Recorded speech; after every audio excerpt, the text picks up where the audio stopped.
Hello bachon, let's read this question and the question says find the vector and Cartesian equations of the plane passing through the point bracket 2 comma minus 1 comma 1 and perpendicular to the line having direction ratios 4 comma 2 comma minus 3. So the key concept for this particular question is key concept. So equation जो होती है plane की जब वो एक point से पास हो रहा होता है वो होती है a x minus x1 and plus b y minus y1 and plus c z minus z1 equal to zero where A B C क्या है डायरेक्शन रेशियो है उस नॉर्मल के एंड x1 y1 z1 है उस पॉइंट के coordinate है जहां से प्लेन पास हो रहा होता है एंड x y z उस पॉइंट के कोऑर्डिनेट है जो प्लेन के ऊपर लाई करता है।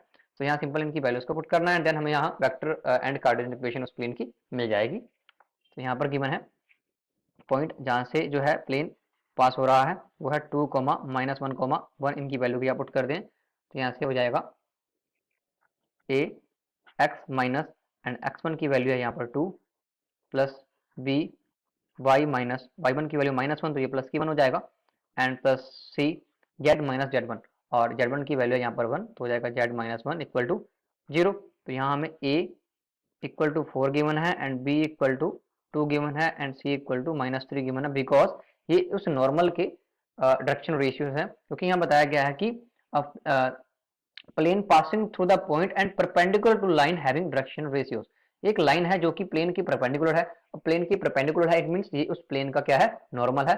सो उस नॉर्मल के जो डायरेक्शन रेशियोज होंगे वो होंगे a equal to 4 b equal to 2 and c equal to minus 3। इनकी वैल्यू को पुट करते हैं तो यहाँ से हो जाएगा ये 4 x minus 2 and plus 2 y plus 1 and c की वैल्यू है यहाँ पर माइनस 3 तो माइनस का 3 यहाँ आ जाएगा z माइनस 1। सिंपली इसको सॉल्व करना है मल्टीप्लाई कर देते हैं अंदर तो आएगा 4x minus 8 plus 2y and plus 2 तो यहाँ से हो जाएगा माइनस का 3z and minus minus plus 3 equal to 0। इसे सॉल्व कर लेते हैं तो यहाँ से आएगा 4x plus 2y and simply यहाँ पर हो जाएगा माइनस का 3z and minus 3 equal to 0 और ये हो जाएगा 4x plus 2y and plus 3z equal to 3। तो ये आ गई हमारी कार्टेशियन इक्वेशन ऑफ प्लेन। अब हमें फाइंड करनी है vector equation of plane. Vector equation of plane so vector equation हो जाएगी इसकी, इसे मैं इस तरीके से लिख सकता हूँ एक्स आई कैप प्लस वाई जे कैप प्लस जेड के cap dot 4 I cap and plus 2 J cap and plus 3 K cap equal to 3।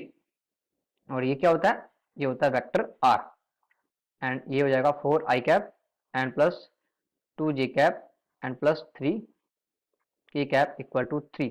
तो ये आ गई हमारी vector equation of plane. So these are the required equation of plane. Hope you understood it well. Best of luck.